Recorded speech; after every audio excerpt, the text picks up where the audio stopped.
오늘은 잠언 30장의 말씀을 보도록 하겠습니다. 이 30장의 내용은 솔로몬의 잠언이 아니라 솔로몬 시대의 지혜자였던 아굴이라는 사람의 잠언입니다. 그는 지혜를 가지고 이 후대에게 하나님의 관점에서 교훈하는 내용입니다. 오늘도 이 말씀을 통해서 이 아굴의 잠언을 통해서 하나님의 말씀을 듣는 저와 여러분 되기를 축복합니다. 잠언 30장 1절에 이 말씀은 야게의 아들 아굴의 잠언이니 그가 이디엘 곧 이디엘과 우갈에게 이른 것이니라. 이 아굴이란 사람이 이디엘과 우갈 어떤 대상자를 두고 이 잠언을 기록한 겁니다. 그러니까 후대에 교훈하는 것뿐만 아니라 이것이 하나님의 말씀이고 이 하나님의 말씀의 지혜를 얻어서 이 세상을 지혜롭게 살아라 하는 교훈을 남긴 겁니다. 2절에요. 나는 다른 사람에게 비하면 짐승이라 내게는 사람의 총명이 있지 아니하니라.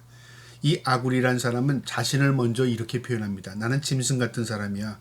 나는 총명이 없는 사람이야. 왜 이런 말을 했냐면요. 하나님 보시기에 하나님의 관점에서 자신을 본 겁니다. 여러분 지혜라는 것은요. 내가 나를 보는 건 지혜가 아닙니다. 다른 사람의 관점에서 내가 평가받는 것도 지혜가 아닙니다. 지혜는요. 하나님의 말씀에 비춰보는 것이고요. 하나님의 관점에서 나를 보는 겁니다. 하나님 보시기에 나는 어떤 사람인가? 우리가 하나님 보시기엔 내가 어떤 사람인가를 깨달을 수 있는 것도 물론 지혜지만 그것을 잘 또 알 수 있도록 하나님께 구해야 합니다. 하나님 나는 어떤 사람입니까? 그러면 나를 알려면 어떻게 해야 되냐면 하나님을 먼저 알아야 합니다. 내가 하나님을 모르는 상태에서 나는 누구냐? 1000번 만번 내가 반문해도요. 그건 철학적인 질문에 불과합니다. 답이 없습니다. 그러나 하나님 누구십니까? 하나님을 알게 되면요. 자연스럽게 나라는 존재를 알게 됩니다. 이 아굴이란 사람이 그런 지혜로운 사람이었습니다. 나는 하나님 보시기에 짐승 같은 사람이야. 짐승도 하나님의 피조물이고 자신도 하나님의 피조물이라 그 말이죠. 그 다음에 사람의 총명이 있지 않다. 하나님께서 인간을 창조하셨을 때요. 죄 없는 인간으로 창조했습니다. 총명한 인간으로 창조했습니다. 그런데 인간이 죄를 짐으로 인하여 총명이 다 어떻게 되냐면요. 소멸됐어요. 그래서 머리에 다 이 죄투성이로 가득 찬 겁니다. 사람의 총명을 상실한 거예요. 그래서 이 아굴이라는 사람은 나는 짐승 같은 존재고 나는 하나님 보시기에 총명함이 없는 사람이라 그렇게 말한 겁니다. 3절에요. 나는 지혜를 배우지 못하였고 또 거룩한 자를 아는 지식이 없느니라. 나는 지혜도 없고 난 지식도 없다 그 말이죠. 겸손이죠. 이 겸손한 게 은혜입니다. 여러분 겸손이 우리가 위선적으로 겸손할 수 있죠. 그러나요. 하나님 앞에 겸손할 때는 어떤 모습으로 되냐면 나는 아무것도 아닙니다 라고 표현될 수밖에 없어요. 사실 하나님 앞에 아무것도 아닙니다. 이 아굴은 지금 그런 표현하는 겁니다. 난 지식도 없고 지혜도 없고 나는 동물 같은 존재고 나는 총명도 없다. 하나님을 알 수 있는 그런 지식도 없다 그 말이죠. 자 그러면서 4절에요. 뭐라고 말하냐면 하늘에 올라갔다고 내려온 자가 누구인지 바람을 그 장중에 모은 자가 누구인지 물을 옷에 싸는 자가 누구인지 땅을 모든 끝을 정한 자가 누구인지 그의 이름이 무엇인지 그의 아들의 이름이 무엇인지 너는 아느냐? 질문하는 겁니다. 이 아굴이 이디엘과 우갈에게요. 상대에게 질문하는 겁니다. 너 이거 알면 대답해봐. 하늘, 땅, 물, 바다 그 다음에 그분의 이름, 그 아들의 이름 알아? 아는 게 하나도 없죠. 이거를 영적으로 해석하면요. 하늘, 영계에 대한 것, 그 다음에 이 땅에 대한 것, 세상에 대한 것, 그 다음에 바람, 이 자연의 이치 운행하는 것, 물의 흐름, 그 다음에 물의 특징, 이 모든 자연 만물에 있는 모든 것들을 너 한번 아는 대로 대답해봐. 아는 게 하나도 없다 그 말이죠. 우리 인간이 오늘날 과학이 발전하니까 뭔가를 좀 아는 것 같이 착각하는데요. 사실은 하나님의 관점에서 보면 1%도 아는 게 없습니다. 왜 아는 게 없냐면 그 현상만 보고 있는 것이죠. 시각적인 것만 보고 안다고 생각하지만 눈에 보이는 것보다 보이지 않는 게 더 많습니다. 여러분 바람의 흐름을 알 수 있습니까? 물의 이치와 물의 흐름을 알 수 있습니까? 눈에 보이는 것이 현상만 보고 알 수 있죠. 그래서 이 공기의 흐름, 그 다음에 이 모든 이치의 흐름을요. 인간은 카오스와 코스모스로 나옵니다. 코스모스는 우리가 이해하는 겁니다. 아 이치가 이렇구나. 카오스는요. 우리 불규칙한 이동입니다. 우리가 이해하지 못하는 겁니다. 그런데 그것은 우리의 입장에서는 불규칙하지만 신의 입장에서는 규칙을 가지고 있어요. 우리가 세상에서 왜 죄가 이렇게 관영해? 왜 세상은 이렇게 악한데 하나님이 계시지 놔두냐? 우리의 관점에서는 하나님이 안 계신 것 같죠? 성경의 말씀에 보면요. 하나님이 개입하시고 하나님이 심판하실 때가 있습니다. 하나님이 참으시고 하나님이 인내하시고 하나님 보고 계시는 것입니다. 5절에요. 하나님의 말씀은 다 순전하며 하나님은 그의 의지하는 자의 방패시니라. 하나님을 순전하신다. 나는 이런 존재이지만 하나님은 거짓이 없으시고 순전하신 분이야. 그래서 하나님을 의지하는 것이 온전한 것이고 그게 나를 보호할 수 있는 것이야. 이 아굴이 그런 고백을 한 겁니다. 이 고백이 저와 여러분의 고백이 되기를 축복합니다. 6절에요. 너는 그의 말씀에 더하지 말라. 그가 너를 책망하시겠고 너는 거짓말하는 자가 될까 두려우니라. 하나님의 말씀에 무엇을 감하거나 무엇을 제하거나 할 거 없다 그 말이죠. 하나님의 말씀은 온전하다 그 말이죠. 그의 말씀에 더하지 말라. 만약에 우리가 무엇인가를 더하거나 무엇인가를 제하면 거짓말하는 자가 됩니다. 그러니까 하나님의 말씀은 그 자체입니다. 우리가 때로는 하나님을 이게 무슨 능력이 있어? 하나님의 말씀에 이렇게 한다고 사람이 변화될까? 우리가 착각하는 겁니다. 내 관점에서 보니까. 그런데 복음은요 생명입니다. 우리가 그 복음을 그냥 있는 그대로 순수하게 전하면 성령의 역사가 일어나면 그 사람 변합니다. 그러니까 우리를 변화시키는 것은요 우리가 아니라 하나님의 말씀입니다. 우리는 그 말씀을 명령에 따라서 순종하며 전하는 것입니다. 그래서 저도 이 말씀을 전하면서 다른 예화를 하지 않는 이유가 바로 그겁니다. 세상 여러 가지 내 경험 가지고 세상의 지식 가지고 전달해야 다 쓰레기에 불과합니다. 오직 하나님의 말씀만이 생명이 되기 때문에 이 말씀을 좀 더 이해하기 쉽게 풀어 여러분에게 전달할 뿐인 것입니다. 더하지 말라. 거짓말하는 자가 될까 두려우니라. 7절에요. 내가 두 가지 일을 주께 구하였사오니 내가 죽기 전에 내게 거절하지 마시옵소서. 이 아굴이 하나님 앞에 기도하는 마음으로요. 하나님께 질문하는 겁니다. 묻는 겁니다. 하나님 내가 이해하지 못하는 게 있는데 대답해 주세요 그 말이죠. 8절에요. 곧 헛된 것과 거짓말을 내게서 멀리 하옵시고 나를 가난하게도 마옵시고 부하게도 마옵시고 오직 필요한 양식으로 나를 먹이시옵소서. 여러분 이 기도가 저와 여러분의 기도가 되기를 바랍니다. 하나님 내가 헛된 것에 마음 두지 않게 하시고 거짓에 이끌리지 않게 하옵소서. 우리 주님께서 우리에게 가르친 기도가 있는데요. 하나님 나 부자 되게 해주세요. 하나님 나 건강하게 해주세요. 하나님 나 사업 잘 되게 해주세요. 기도하라고 하지 않았습니다. 우리 주님께서 우리를 위해서 가르쳐준 기도는요. 다만 악에서 구하옵소서. 악에 물들지 않고 이 악한 세상에서 하나님 거룩하게 살게 해달라고 다만 악에서 구해달라고 기도하라고 했습니다. 이 아굴은요. 지금 헛된 것, 거짓된 것에 속지 않고 그 다음에 또 뭐까지만 했냐 물질적인 의미에서 가난하게도 부하게도 말랍니다. 여러분 우린 부하게 해달라고 기도하잖아요. 그런데 가난하면 왜 그가 가난하게 말게 해달라고 이유가 있습니다. 나 잘 살게 해달라 그 말 의미가 아니고요. 부자 되지 않게 해달라 내가 교만하지 않게 그 의미가 아닙니다. 그 답이 이 구절에 있습니다. 혹 내가 배불러서 사람을 모른다 여호와가 누군가 할까 하오며 내가 배부르고 잘 먹고 잘 살면 교만해져서 하나님 관심 없어요. 하나님에 대한 의지 없어요. 여러분 그래서 우리가 하나님 나 잘 살게 해주세요. 잘 살면 하나님 떠나는데요. 하나님 내가 부하게 해주세요. 부하면 내 믿음 다 쏟아버리는데요. 그러니까 진짜를 놓쳐버린다 그 말이죠. 하나님이 주시고자 하는 것 하나님이 주고 싶은 게 있는데 그걸 사람은 원하지 않아요. 무엇을 원하냐면 이 땅에 있는 것 내가 원하는 걸 줘야 잘 받았다고 생각하는 거죠. 이게 인간의 어리석음입니다. 근데 아굴은 그러지 않았어요. 하나님 모른다 여호와가 누구냐 할까 하오며 혹 내가 가난하여 도둑질하여 내 하나님 이름을 욕되게 할까 두렵습니다. 그 말이죠. 부하면 하나님 멀어질까 가난하면 하나님 욕되게 할까 그러니까 하나님 내가 하나님을 의지하고 하나님 믿음으로 살 수 있도록 물질의 이 모든 것들을 하나님 통제해 주세요 그 말이죠. 내가 부자가 되어서 하나님 멀어질까 봐 내가 가난해서 하나님 욕되게 할까 봐 그게 두렵습니다. 그러니까 하나님 나의 모든 삶을 하나님께서 이끌어 주세요. 믿음으로 갈 수 있도록 하나님 이끌어 주세요. 여러분 우리의 기도가 이런 기도가 되어야 합니다. 하나님 나를 구속하시고 나를 이끌으셔서 하나님의 백성다운 삶을 살 수 있도록 하나님 선한 길로만 인도해 주세요. 기도할 수 있기를 축복합니다. 10절에요. 너는 종을 그 상전에게 비방하지 말라. 그가 너를 저주하겠고 너는 죄책을 당할까 두려우니라.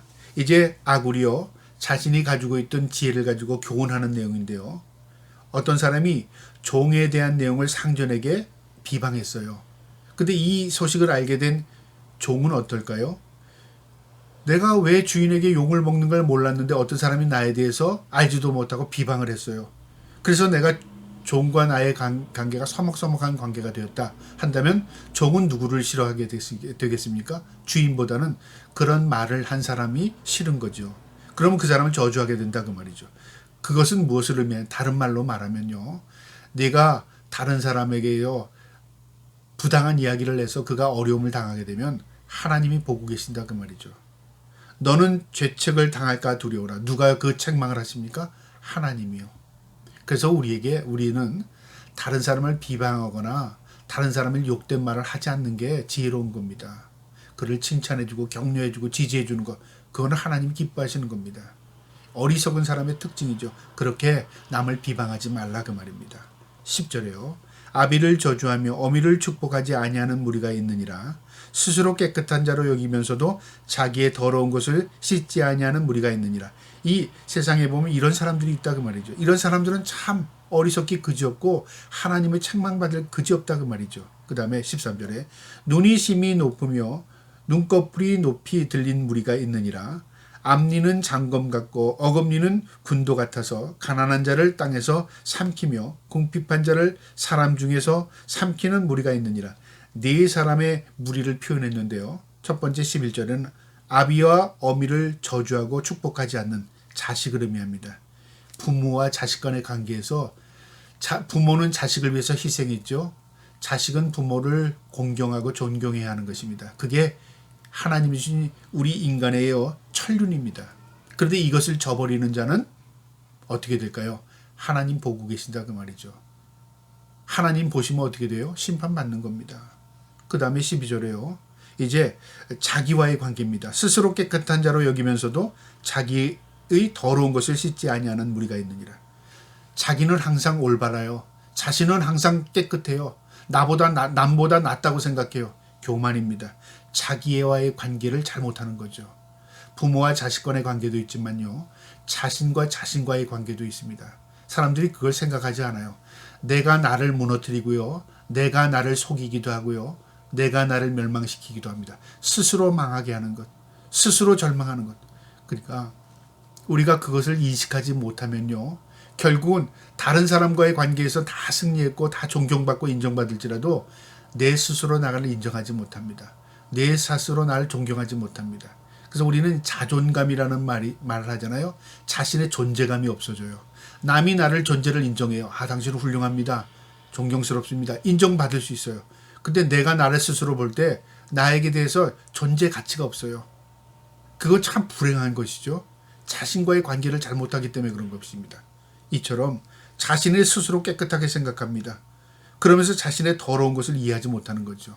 여러분, 우리가 하나님과 우리의 관계가 회복되면요. 제일 먼저 드러나는 게 뭐냐면요. 내 죄악이 드러납니다. 내 치부가 드러납니다. 그래서 하나님 앞에 통회하고 회개할 수밖에 없는 겁니다. 이게 하나님과의 만남의 관계의 단계입니다. 이 어리석은 자라 그 말이죠. 13절에 눈이 심히 높으며 눈꺼풀이 높이 들린 무리가 있느니라. 자기 교만이죠. 남보다 자신을 낮게 여기는 거죠. 그리고 자신을 인정하는 겁니다. 자존감이 높은 것 같죠? 이건 자존감이 아니라 교만한 겁니다. 왜냐하면 자신을 모르면서 눈만 높아진 거예요. 여러분, 우리가 눈이 높아서 그래라는 말이 좋게 들릴지 모르지만요. 눈이 높아서 그래라는 말은 다른 말로 말하면 당신 교만해 그 말입니다. 그래서 내 눈을 낮춰야 되는 거예요. 그래야 멀리 보일 수 있고 높이 볼 수 있는 멀리 볼 수 있고 그다음에 넓게 볼 수 있는 것입니다. 그다음에 13절에요. 이것은 타인과의 관계인데요. 앞니는 장검 같고 어금니는 군도 같아서 가난한 자를 땅에서 삼키며 궁핍한 자를 사람 중에서 삼키는 무리가 있느니라. 남을 핍박하고 학대하고 악행을 저지르는 이런 사람들이죠. 이런 사람들은 타인과의 관계를 잘못하는 거죠.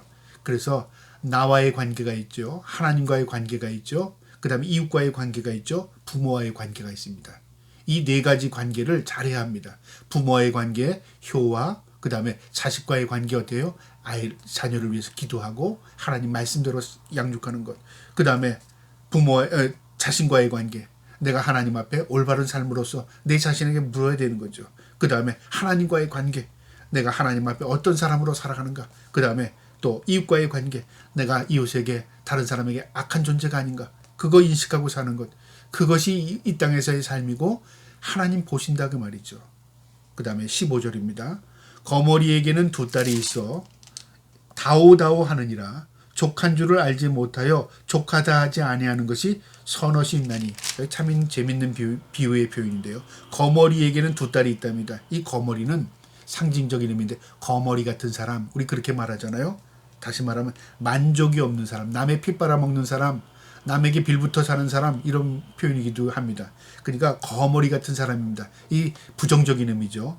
그에게는 두 딸이 있다, 특징이 있다 그 말이에요. 두 가지의 특징을 가지고 있다 그 말입니다. 다오다오 하느니라. 그러니까 남에게 줄 줄은 모르고 달라고만 한답니다. 그래도 만족이 없는 거예요.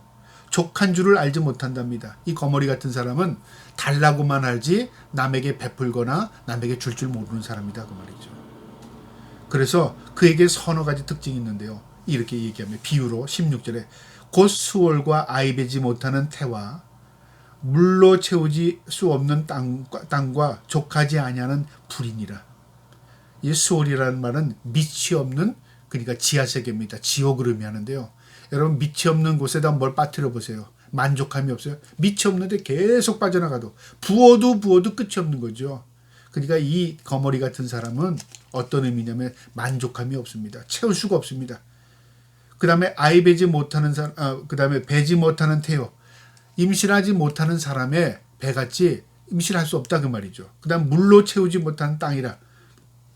이 땅에 물을 부어도 땅을 채울 수 없습니다. 만족이 없다 그 말이죠. 그 다음에 또 불과 같은 존재입니다. 태워도 만족이 없다 그 말이죠. 그러니까 이런 사람에게는, 이 거머리 같은 사람의 특징은 만족을 모르는 사람이라 그 말이죠. 줘도 만족이 없다 그 말이죠. 우리가 하나님 앞에 주시옵소서 한다고 하나님 이제는 더 이상 주시 않아도 됩니다. 인간이 만족할 것 같습니까? 아닙니다.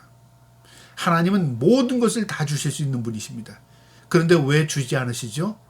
줄 수 없어서가 아니라 우리가 그것을 관리하지도 못할 뿐만 아니라 그것이 우리에게 죄악이 되기도 하고요. 그것이 우리를 망하게 하기도 하기 때문에 그렇습니다.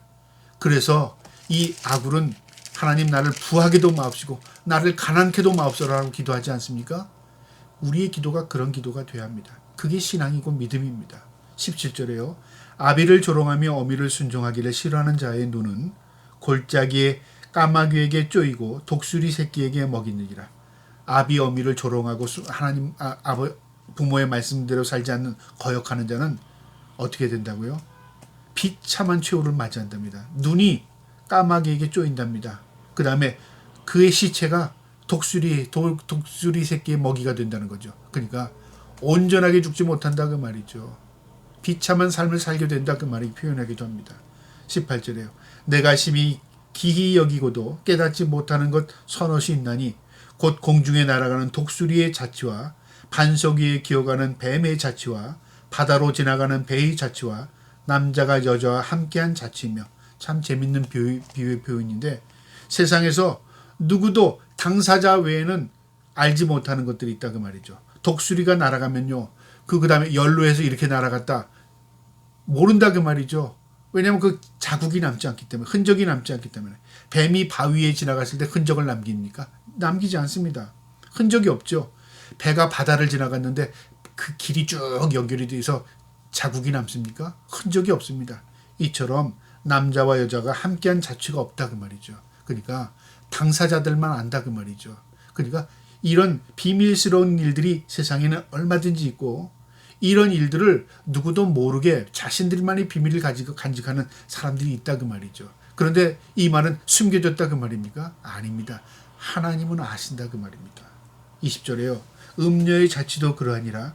그가 먹고 그의 입을 씻음같이 말하기를 내가 악을 행하지 아니하였도다. 재밌는 표현이죠. 음녀가 음식을 먹고 입을 씻어요. 나 아무것도 안 먹었어. 그렇게 말한다는 거죠. 자신이 음행을 하고도 나 그런 거 안 했어 그 말이죠. 이건 안 한 게 아니라 양심에 화인 맞은 사람이라 그 말이죠. 이것은 거짓임에도 그 거짓이 드러나지 않게 숨기는 것입니다. 그러면 그 숨긴다고 숨겨질까요? 하나님은 아신다 그 말입니다. 21절에 세상을 진동시키며 세상이 견딜 수 없는 것 손을 있느니라. 세상을 혼란케 하고 새 세상을 견딜 수 없게 사람들이 그런 일에 견딜 수 없게 만드는 혼동스러운 일들이 있답니다. 뭐냐면 22절에 곧 종이 임금된 것과 미련한 자가 음식을 배부른 것과 종이 뭐냐면요. 과거에는 이 인간의 그 뭐가 있었냐면 계급 체계가 있었잖아요. 그러니까 종이 임금된다는 건 있을 수 없는 일입니다. 어떨 때 일어날까요? 반란이 일어나면 그런 일이 있을 수 있죠. 이것을 사람들은 인정하지 않는다 그 말이죠. 이것은 질서를 파괴한 것입니다. 이걸 사람들이 견디지 못한다 그 말이죠. 왜냐하면 사회 질서를 파괴했기 때문에. 그 다음에 미련한 자가 음식을 먹는다. 미련한 자는 올바르지 않고 노동하지 않고 게으른 자들. 이런 자들이 뭐래요? 배불리 살아요. 그러니까 노력하지 않고 배불리 먹고 살아요. 힘쓰지 않고 잘 먹고 잘 살아요. 사람들이 견디지 못하는 겁니다. 나라가 망할 정도인 거죠. 수고하는 사람들이 잘 사는 나라, 그 정상적인 나라입니다. 그런데 수고하지 않고 노력하지 않고 높은 주의 않고 누리고 산다는 것은요. 일반 백성들이 견디질 못해요. 이 혼돈스러운 사회입니다. 이게 이미 성경 말씀에 기록되어 있습니다. 그 다음에 23절에요. 미움받는 여자가 시집가는 것과 미움받는다는 것은 음녀 창녀를 의미하는데요. 사람들이 저건 아니야 저런 사람은 아니야 라고 생각했는데 그 사람이 결혼해서 행복해서 잘 먹고 잘 살아요. 사람들이 견디기 힘든 거예요. 어떻게 나같이 정숙하게 살고 바르게 산 사람은 이렇게 살고 저렇게 문란하게 산 사람은 저렇게 잘 살고 이 견디질 못한다 그 말이죠. 옳지 않다 그 말입니다. 그런 일들이 있다 그 말이죠. 그 다음에 여종이 주모를 이은 것과 여종이 주인을 몰아냈어요. 그리고 자기가 주인 됐어요. 사람들이 보기에 이치에 맞지 않는다. 견디질 못한다 그 말이죠. 세상에는 간혹 이런 일이 있을 수 있으나 하나님은 다 보고 계신다 그 말이죠. 그건 어떤 의미죠? 반드시 하나님 그것에 대해 심판하신다 그 말이죠. 그러니까 무엇을 의미하냐면요. 사람은 이해하지 못하고 사람은 도저히 수용하지 못할지라도 그 모든 것이 하나님의 손에 있다 그 말이죠. 하나님의 때에 하나님의 방법대로 하나님께서 심판하신다 그 말입니다. 그 다음에 24절에요. 땅의 작고도 가장 지혜로운 것이 넷이 있으니 이 땅에 사는 것 가운데 미물 가운데요. 인간보다 지혜롭게 보이는 것들이 있다 그 말입니다. 그래서 배우라 그 말입니다. 뭐냐면 개미입니다. 25절에 곧 힘이 없는 종류로 돼 먹을 것을 여름에 준비하는 개미와 개미는 열심히 부지런히 여름에 준비해서 겨울을 납니다. 땅 깊은 곳에 자기의 양식을 묻어두고 그곳에서 겨울을 납니다. 그러니까 개미는 조그만 것이지만 지혜롭다 그 말이죠. 앞으로 되어질 계절을 예측하고요. 앞으로 되어질 일들을 준비하는 그 개미에게 가서 배우라 그 말이죠. 그 다음에 26절에 약한 종류로 돼 집을 바위 사이에 짓는 사반, 이 너구리 종류인데요. 사반이라는 이 바위 틈에 삽니다. 사자나 늑대나 여우가 이 사반을 공격하면요. 비좁은 바위 틈으로 숨어들어요. 그러면 힘 있는 동물들이 그 바위 틈을 뚫고 들어올 수가 없어요. 그러니까 그냥 포기하는 겁니다. 사반은 지혜로운 겁니다. 그 지혜로서 자신을 유지하는 겁니다. 그러니까 지혜롭게 살아라 그 말이죠. 부지런하게 살고 지혜롭게 살아라 그 말이고요. 27절에 임금이 없으되 다 때를 지어 다니는 메뚜기를 표현합니다. 메뚜기는 리더가 없는 것 같이 보입니다. 그런데 우르르 한 곳에 날아가서 모든 양식을 다 갉아먹고 그 다음에 또 함께 우르르 날아갑니다. 따로 가지 않습니다. 모두가 군집을 이루어 다닙니다. 그런데 거기에는 뭐가 없냐면 임금이 없다, 왕이 없다 그 말이죠. 무엇을 하면 자발적이다 그 말이죠. 서로의 공동체로 이루어 산다. 이 지혜라 그 말입니다. 그 다음에 28절에 손에 잡힐 만하여도 왕궁에 있는 도마뱀이니라. 왕궁은 아주 좋은 곳이죠. 근데 도마뱀이 왕궁에 살아요. 이 도마뱀이 어떻게 살 수 있냐면은 담대합니다. 사람을 겁내지 않아요. 근데 사람이 하면 민첩하게 움직입니다. 그래서 사람이 잡을 수가 없어요. 그러니까 왕궁에 살아도 사람들이 그 도마뱀을 쫓아내지 못하는 거죠. 이 도마뱀은 담대함, 그리고 민첩함을 가지고 사는 거죠. 우리가 이 땅에서 사는 동안에 지혜를 얻으려면 이런 미물 같은 동물에게도 지혜를 배워야 한다 그 말이죠. 그리고 인간들이 살아갈 때 어떻게 살아야 되느냐? 바로 개미처럼 부지런하게 살고 사반처럼 지혜롭게 살고 메뚜기처럼 공동체를 잘 이루고 그 다음에 도마뱀처럼 담대하게 살아라. 그럴 때 세상을 이기고도 남음있는 하나님의 사람들로 살 수 있다 그 말입니다. 29절에요. 잘 걸으며 위풍 있게 다니는 것 서넛이 있으니 위풍이 당당한 또 동물이 있답니다. 그 동물 가운데요. 사자, 그 다음에 사냥개, 순염소, 왕이 있다는 거죠. 곧 30절에요. 곧 짐승 중에 가장 강하여 아무 짐승 앞에서도 물러나지 아니하는 사자. 사자는요 당당합니다. 그가 힘이 있어서도 그렇지만요. 또 그가 그 담대함 때문에 힘을 발휘할 수 있는 것입니다. 그래서 힘이 있고 없는 것은 근육에 있는 게 아니라요. 담대함이 이미 그 사람을 어떻게 강하게 만드는 겁니다. 마찬가지로 사자가 그런 모습이라 그 말이고요. 그 다음에 사냥개와 순염소가 그렇답니다. 사냥개도 자신보다 큰 덩치 있는 동물 앞에서 결코 굴하지 않아요. 달려듭니다. 순염소도 자신의 뿔로 받습니다. 이처럼 당당하게 이 대처하는 동물들이 있고요. 왕이 그렇다 그 말이죠. 왕은 힘이 있어서 왕이 된 게 아니라 그 권력이 왕을 당당하게 만드는 거죠. 그래서 왕복을 입고 왕관을 쓰면 사람들 앞에서 위축되지 않아요. 왜 그럴까요? 모두가 그 복장 앞에 머리를 숙이기 때문에 그렇습니다. 왕이기 때문에. 그래서 왕은 왕복을 입고 왕관을 쓰면 당당한 겁니다.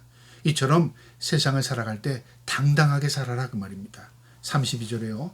만일 내가 미련하여 스스로 높은 채 하였거나 혹은 악한 일을 도모하였거든 내 손으로 입을 막으라. 입을 막으랍니다. 네가 통제하지 못하면 네가 절제할 수 있도록 입을 막으랍니다. 어떤 사람이요?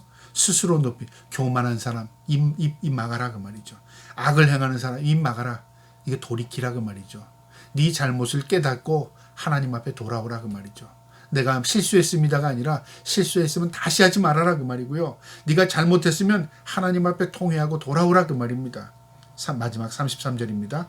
대저 젖을 저으면 엉킨 젖이 되고 코를 비틀면 피가 나는 것 같이 노를 격동하면 다툼이 남이니라. 젖을 엉키면 계속 우유를 저으면 치즈가 되지 않습니까? 엉킨다 그 말이죠. 당연한 결과라 그 말이죠. 코를 힘있게 비틀면 피가 나는 것 당연하다 그 말이죠. 마찬가지로 우리가 분노를 격동하게 시키면 다툼이 일어난다. 남을 화나게 하면 싸움이 일어난다 그 말이죠. 남을 화나게 만들어도 싸움이 일어나지 않는다. 그럴 수 있어요. 그냥 죽은 사람 앞에서는. 그 외에 살아있는 모든 사람에게는 다 격동하게 만드는 겁니다. 그러면 어떻게 해야 되냐? 노를 격동시키지 말아라 그 말이죠. 화를 자초하지 말아라 그 말입니다. 오늘 이 말씀을 통해서 하나님의 지혜를 얻는 저와 여러분 될 수 있기를 주님의 이름으로 축복합니다. 아멘.